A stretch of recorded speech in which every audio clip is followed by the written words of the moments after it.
যদি আমার কথা বুঝতে পারেন তাহলে গুড মর্নিং, আর যদি বুঝতে না পারেন তাহলে ভেরি ব্যাড মর্নিং।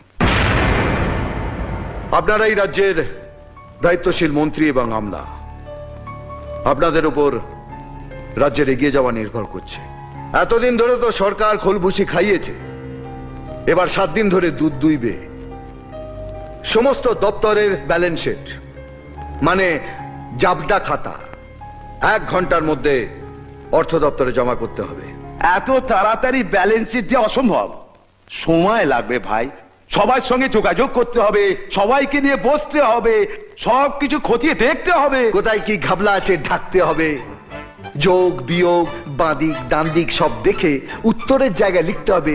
সব কুছ ঠিক হ্যায়, সময় তো লাগবেই।